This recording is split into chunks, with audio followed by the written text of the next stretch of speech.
બંદર પર લગાવવામાં આવ્યું છે ભય સૂચક સિગ્નલ। તમામ બંદર પર 1 નંબરનું સિગ્નલ લગાવી દેવામાં આવ્યું છે। ગુજરાતથી અંદાજે 700 કિલોમીટર દૂર છે ડિપ્રેશન। 25 કિલોમીટરની ઝડપથી આગળ વધી રહ્યું છે ડિપ્રેશન। હજુ 24 કલાક ગતિ ગુજરાત તરફ રહેવાની સંભાવના છે। સિસ્ટમ નજીક આવશે તો ખેડૂતોની માઠી દશા થઈ શકે છે। માવઠું થશે તો ખેડૂતોને થઈ શકે છે મોટું નુકસાન। કાપણી સમયે તૈયાર પાક પર ફરી શકે છે પાણી। બંગાળની ખાડીમાં પણ સર્જાયું છે લો પ્રેશર, તો બે બાજુથી એટેક જે છે તે ખેડૂતો ઉપર થઈ શકે છે। એક તરફ અરબ સાગરની અંદરની પરિસ્થિતિ એવી છે કે જ્યાં આગળ ડિપ્રેશન સર્જાઈ ચૂક્યું છે, ગુજરાત તરફ તેની ગતિ જોવા મળી રહી છે। બીજી તરફ પશ્ચિમ બંગાળમાં પણ હાલમાં પરિસ્થિતિ એ છે કે ત્યાં લો પ્રેશર જોવા મળી રહ્યું છે કે જેના કારણે ગુજરાતમાં કમોસમી વરસાદ થઈ શકે છે અને કમોસમી વરસાદથી નુકસાન ખેડૂતોને થઈ શકે।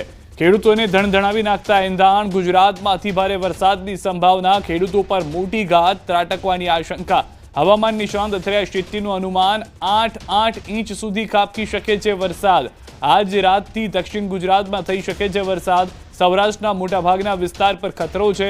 ગાજવીજ સાથે તોફાની વરસાદની સંભાવના છે। સુરત, વલસાડ, ભરૂચમાં વરસાદનો ખતરો છે। ભાવનગર, અમદાવાદ, બોટાદમાં વરસાદનો ખતરો છે। અમરેલી, ગીર સોમનાથમાં પણ વરસાદનો ખતરો છે। જૂનાગઢ, રાજકોટ, પોરબંદરમાં વરસાદનો ખતરો છે। સોમવાર સુધીમાં થઈ શકે છે 4 થી 8 ઇંચ વરસાદ। ઉત્તર મધ્ય ગુજરાતમાં પણ 3 ઇંચ સુધી વરસાદ સંભવ હોવાની જાણકારી હાલમાં મળી રહી છે।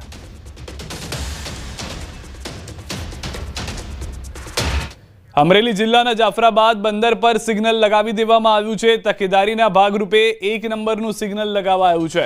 અરબ સાગર અને બંગાળની ખાડીમાં ડિપ્રેશન, દરિયામાં કરંટ અને પવન વધવાની સંભાવના। ગુજરાતના છૂટાછવાયા વિસ્તારોમાં હળવાથી મધ્યમ વરસાદ પડી શકે છે। અલગ અલગ વિસ્તારમાં અલગ અલગ પરિસ્થિતિ જે છે તે જોવા મળી રહી છે। દક્ષિણ ગુજરાત સહિત સૌરાષ્ટ્રના કેટલાક વિસ્તારો છે કે જ્યાં આગળ વાદળછાયું વાતાવરણ અને વરસાદ જે છે તે શરૂ પણ થયો, જેમ કે દક્ષિણ ગુજરાતના કેટલાક વિસ્તારોની અંદર માવઠાની સાથે સાથે ભારે પવન પણ ફૂંકાવાની પરિસ્થિતિ હતી। તો તે પ્રમાણે સૌરાષ્ટ્રથી પણ સમાચાર મળી રહ્યા છે કે જ્યાં આગળ બંદરો ઉપર સિગ્નલ લગાવવાની શરૂઆત થઈ ગઈ છે। હાલમાં 1 નંબરનું સિગ્નલ લગાવવામાં આવ્યું છે। માછીમારો માટે, ખેડૂતો માટે આ ચિંતાજનક સમાચાર છે।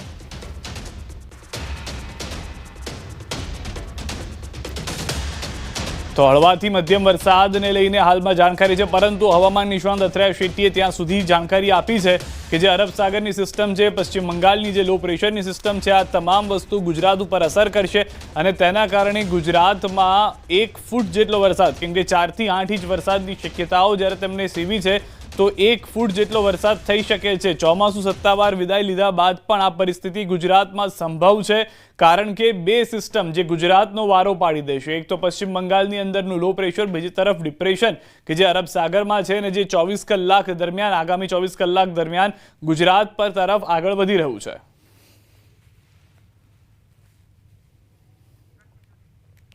પોરબંદર પર પણ સિગ્નલ લગાવી દેવામાં આવ્યું છે। હવામાન વિભાગની આગાહીને જોતા બંદર પર 1 નંબરનું સિગ્નલ લગાવી દેવામાં આવ્યું છે।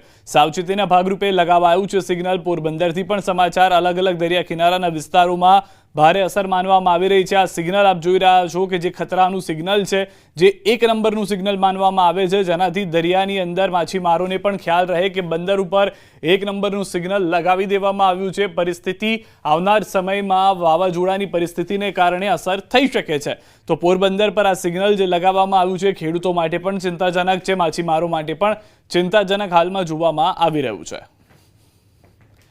હવામાન વિભાગ તરફથી જે આગાહી કરવામાં આવી છે, હવામાન નિષ્ણાંતો જે આગાહી કરી રહ્યા છે, તમામ વસ્તુને અહીંયા ધ્યાનમાં રાખવામાં આવી રહી છે।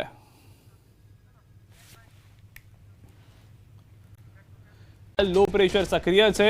અરબ સાગર બાદ બંગાળની ખાડી પણ સક્રિય થઈ છે। હવામાન વિભાગે જાહેર કર્યો છે સંભવિત ટ્રેક, જેમાં જાણકારી આપવામાં આવી રહી છે કે લાભ પાંચમના દિવસે બંગાળની ખાડીમાં વાવાઝોડું બની શકે છે।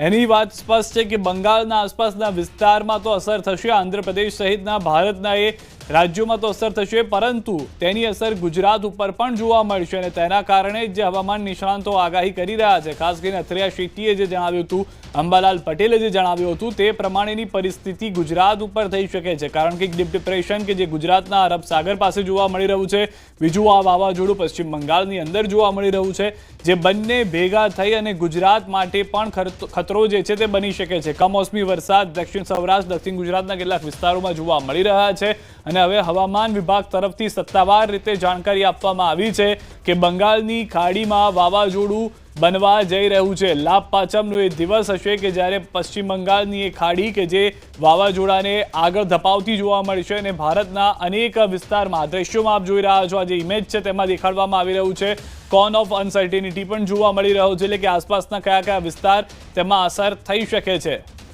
તો દ્રશ્યોની અંદર અમે આપણે બતાવવાનો પ્રયાસ કરીશું. હાલમાં જે આ દ્રશ્ય જોઈ રહ્યા છો, જે ઇમેજ આપવામાં આવી છે, જેમાં સ્પષ્ટ જોવા મળી રહ્યું છે કે જે તેનો પાથ છે, આ પાથ તે પશ્ચિમ બંગાળની ખાડીની સાથે ભારત તરફ જોવા મળી રહ્યો છે અને જે કોન ઓફ અનસર્ટિનિટી છે, એટલે કે આસપાસનો જે આ વિસ્તાર જોઈ રહ્યા છો તેટલા વિસ્તારમાં તે ફંટાઈ શકે છે. પરંતુ મોટી જાણકારી એ છે જે હવે મળી રહી છે કે લાભ પાંચમનો એ દિવસ હશે કે જ્યારે આ ડિપ્રેશનમાંથી ડીપ ડિપ્રેશન બાદ વાવાઝોડું જે છે તે બની જશે અને તેના કારણે જ ગુજરાતના પણ અનેક વિસ્તારમાં તેની અસર જોવા મળી શકે છે.